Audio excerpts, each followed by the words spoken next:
ጤና ይስጥልን የተወደዳችሁ የቦርከና ሚዲያ ቤተሰቦቻችን የዕለተ ረቡዕ ሰኔ 3 ቀን 2018 ዓ.ም የሰዓቱን ዜናዎች ይዘን ቀርበናል። አበይት ዜናዎችን እናስቀድማለን። በዋግምራ ዞን ታጣቂዎች 2 ወረዳዎችን መቆጣጠራቸው ተገለጸ። በአማራ ክልል ዋግምራ ብሔረሰብ አስተዳደር ዞን የአገው ዲሞክራሲያዊ ንቅናቄ አዴን ታጣቂዎች አበርገሌና ጻግብጅ ወረዳዎችን ሙሉ ለሙሉ መቆጣጠራቸውንና ማህበረሰቡ በስጋት ሸሽቶ መፈናቀሉን የአካባቢው አስተዳደርና ነዋሪዎች ተናግረዋል። የዕለቱ ዜናችን ቀዳሚ ጉዳይ አድርገነዋል። በቤኒሻንጉል ጉሙዝ ክልል መተከል ዞን ድባጤ ወረዳ አሽከርካሪዎችና ረዳቱ ሲገደሉ ተሳፋሪዎች ታገቱ። በቤኒሻንጉል ጉሙዝ ክልል መተከል ዞን ድባጤ ወረዳ አየር ማረፊያና ፖር ዘይት በተሰኙ ቦታዎች ትናንትና ዛሬ ታጣቂዎች ባደረሱት ጥቃት ሹፌርን ጨምሮ 3 ሰዎች መገደላቸውን፣ 2 መቁሰላቸውን፣ ከብቶች መዘረፋቸውን የዓይን እማኞች ተናግረዋል። ዝርዝሩን ታደምጡታላችሁ። ከ3 ጊዜ በላይ ከታሪፍ በላይ የሚጭኑ አሽከርካሪዎች አገልግሎት እንዳይሰጡ ሊደረጉ መሆኑ ተገለጸ። ከነዳጅ ዋጋ መጨመር ጋር ተያይዞ አጠቃላይ ሁኔታውን ታሳቢ ያደረገ የታሪፍ ማሻሻያ ቢደረግም በርካታ አሽከርካሪዎች ከተቀመጠው ታሪፍ ውጪ እያስከፈሉ መሆኑን በጥናት መረጋገጡን የአዲስ አበባ ትራንስፖርት ቢሮ አስታውቋል። ተጨማሪውን ይዘናል። የአውሮፓ ህብረት ኮሚሽን በኢትዮጵያ የቡና ልማት መርሃ ግብሮች ላይ መረጃ አልሰጥም በማለቱ የህብረቱ እንባ ጠባቂ ተቋም አስተዳደራዊ በደል እየፈጸመ ነው አለ። የአውሮፓ ህብረት እንባ ጠባቂ ተቋም የአውሮፓ ኮሚሽን በኢትዮጵያ ከሚከናወኑ የቡና ልማት መርሃ ግብሮች ጋር የተያያዙ ሰነዶችን ለህዝብ ግልጽ እንዲያደርግ በቀረበለት ጥያቄ ላይ ወቅታዊ ምላሽ መስጠት ባለመቻሉ የህግ ጥሰት ፈጽሟል በሚል የህብረቱን መርህ የጣሰ ነው በሚል ውሳኔን አሳልፏል። በዝርዝር እናደርሳችኋለን። ዜናዎቻችን በዝርዝር እናቀርባለን። በቅድሚያ በዋግምራ ዞን ታጣቂዎች 2 ወረዳዎችን መቆጣጠራቸው ተገለጸ።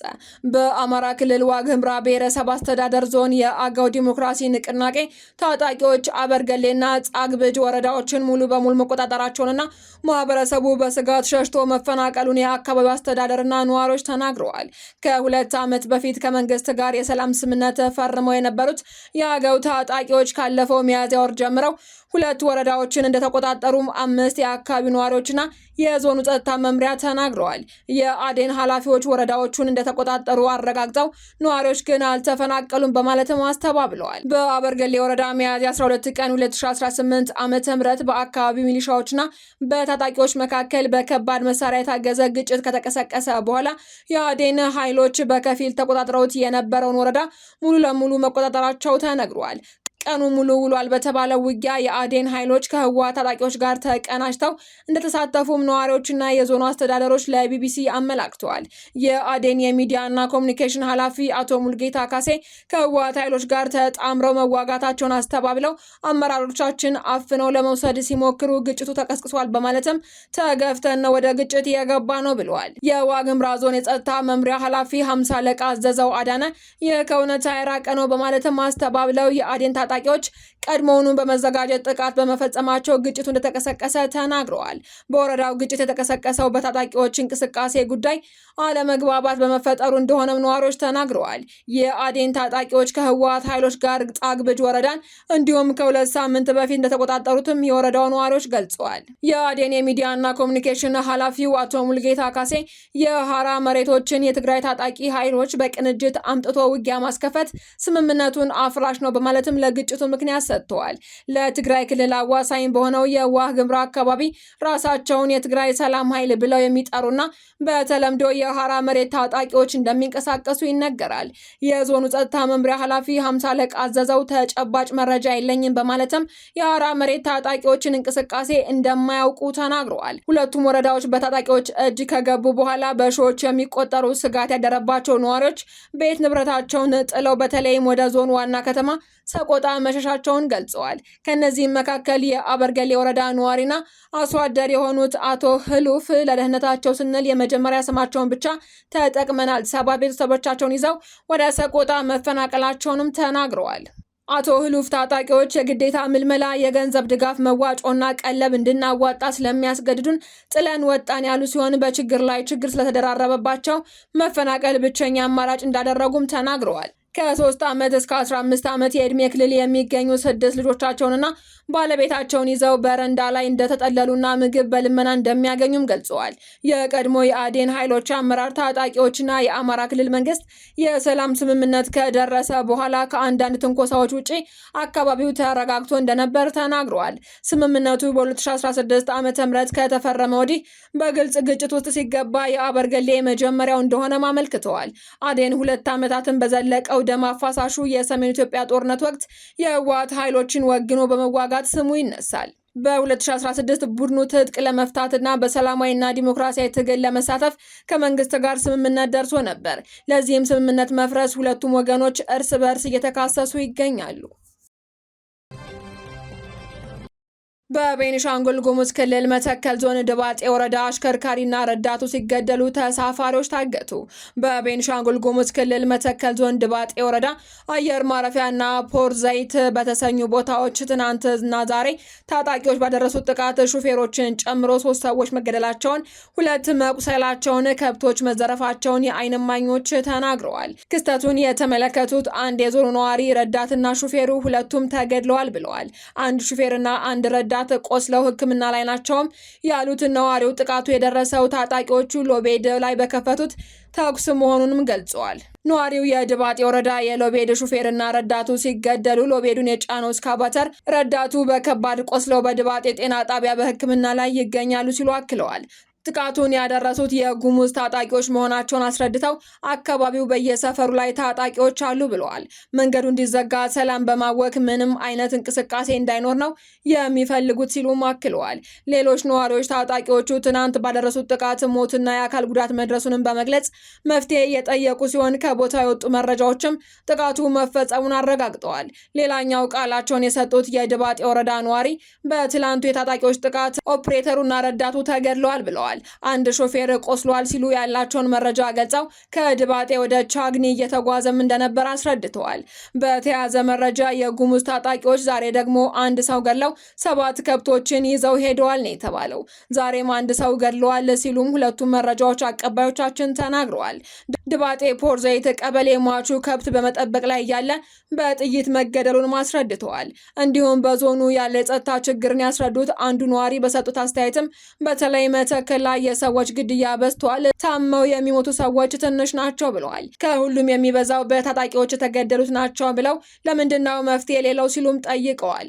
እኛም ነገ ተረኛ ነን፣ ወረፋችን እየጠበቅን ነው እንጂ ግን ስትዘግቡ እውነት የሚሰማ አካል የለም ወይ? ተዋችሁ ቲሙት እየተባልን ነው የሚል ጥያቄ አክለው በጣም ነው ግራ የገባን በማለትም አማረዋል። ባለፈው ወር ታጣቂዎች ተሳፋሪዎች ላይ ባደረሱት ጥቃትም ከ30 በላይ ሰዎች ሲገደሉ ከ50 በላይ መቁሰላቸው አይዘነጋም። ከዛም በፊት ንጹሃን መገደላቸው ይታወቃል። የክልሉ ሰላምና ጸጥታ ቢሮ ከዚህ ቀደም በሰጠው ቃልም ታጣቂዎቹ በአካባቢው እንደሚንቀሳቀሱ ገልጾ ድጋሚ ጥቃት እንዳይፈጸም የጥንቃቄ ዝግጅት የተደረገ መሆኑን ገልጾ ነበር።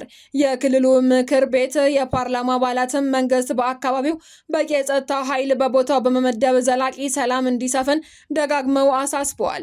ነገር ግን አሁንም ጥቃቱ ተባብሶ ቀጥሏል።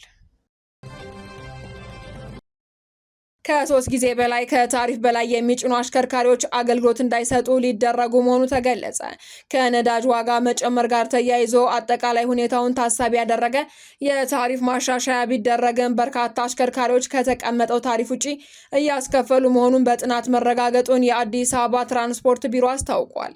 በመዲናዋ የሚገኙ የሚኒባስ አሽከርካሪዎች ከታሪፍ ውጪ ከማስከፈል ባለፈ ከተሰጣቸው ስምሬት ውጪ እንደሚያሽከረክሩ የተናገሩት የቢሮ ምክትል ኃላፊ አቶ ዳኛቸው ሽፈራው ይህንን ችግር ለመፍታት ጥብቅ ቁጥጥር እየተደረገ መሆኑን ገልጸዋል። ችግሩን ለመፍታት ካሁን ቀደም በኪሎ ሜትር ይገለጽ የነበረውን የጉዞ ታሪፍ ተሳፋሪውን ያወዛግብ እንደነበር አስታውሰው በተያዘው ሰኔ ወር በመነሻና በመዳረሻ ላይ ያለውን የጉዞ ታሪፍ የሚገልጽ ዝርዝር እንደሚለጠፍ አስታውቀዋል።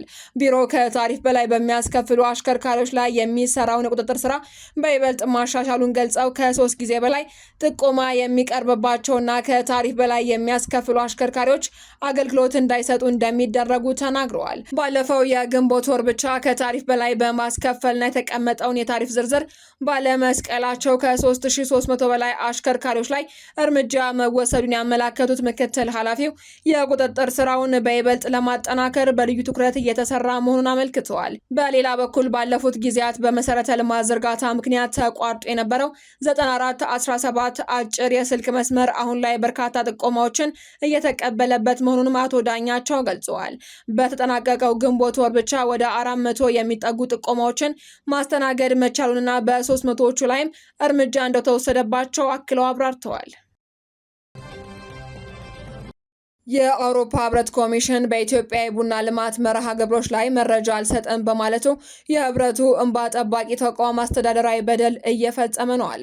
የአውሮፓ ህብረት እንባ ጠባቂ ተቋም የአውሮፓ ኮሚሽን በኢትዮጵያ ከሚከናወኑ የቡና ልማት መርሃ ግብሮች ጋር የተያያዙ ሰነዶችን ለህዝብ ግልጽ እንዲያደርግ በቀረበለት ጥያቄ ላይ ወቅታዊ ምላሽ መስጠት ባለመቻሉ የህግ ጥሰት ፈጽሟል በሚል የህብረቱን መርህ የጣሰ ነው በሚል ውሳኔን አሳልፏል። ይህ ውሳኔም የአውሮፓ ህብረት ተቋማት ግልጽነትና ተጠያቂነት እንዲሰፍን የሚጠይቀውን መመሪያ መሰረት በማድረግ በቀረበ አቤቱታ ላይ የተሰጠ ውሳኔ ነው ተብሏል። አቤቱታ አቅራቢው አካል በአውሮፓ ኮሚሽን እጅ የሚገኝና በኢትዮጵያ ውስጥ ከሚተገበሩ የቡና ልማት ፕሮጀክቶች ጋር የተያያዙ የህብረት ሰነዶችን ለማግኘት ጥያቄን አቅርቧል። ይሁን እንጂ የአውሮፓ ኮሚሽን በተቀመጠው ህጋዊ ጊዜ ገደብ ውስጥ ምላሽ ሳይሰጥ በመቅረቱ ጉዳይ ወደ አውሮፓ እንባ ጠባቂ ተቋም ሊያመራ ችሏል ተብሏል። እንባ ጠባቂ ተቋሙም ጉዳዩን ከመረመረ በኋላ ኮሚሽኑ የአስተዳደር በደል ፈጽሟል ሲል ወስኗል። ኮሚሽኑ ለቀረበለት የሰነድ ፍለጋ ጥያቄ በተገቢው ጊዜ ምላሽ አለመስጠቱ አግባብ ያልሆነ አሰራርና ህዝባዊ መረጃን የማግኘት መብትን የገደበ መሆኑ ተገልጿል። በሌላ በኩል ደግሞ የአውሮፓ ህብረት ተቋማት ከሶስተኛ ወገን ሀገራት ጋር የሚያደርጓቸውን የልማት ስምምነቶችና የገንዘብ ድጋፎች ለህዝብና ለሲቪል ማህበረሰብ ግልጽ ማድረግ እንዳለባቸው የህግ ማዕቀፍ ያለ ቢሆንም ከኢትዮጵያ ጋር ያለውን ስምምነት ግልጽ ባለመደረጉ ህጉን ጥሷል ተብሏል። ይህ ውሳኔ በተለይ የአውሮፓ ህብረት አዲስ ያወጣው ከደን መጨፍጨፍ ነፃ የሆኑ ምርቶች መመሪያ በኢትዮጵያ የቡና ዘርፍ ላይ ሊያመጣ የሚችለውን ተጽዕኖ ተከትሎና በኢትዮጵያ የቡና ልማት ዙሪያ የሚደረጉ ድጋፎችና እንቅስቃሴዎች ላይ የሲቪል ማህበረሰቡን ክትትል ለማድረግ የሚረዳ መረጃ ለማግኘት ትልቅ ፋይዳ አለው ተብሏል። ኮሚሽኑ በቀጣይ የተጠየቁትን ሰነዶች በአስቸኳይ እንዲመረምርና ለአቤቱታ አቅራቢው ምላሽ እንዲሰጥም እንባ ጠባቂው ወስኗል። አድማጮቻችን፣ የሰዓቱ ዜናዎቻችን ተጠናቀዋል። ስለተከታተላችሁ እናመሰግናለን። ሰላም።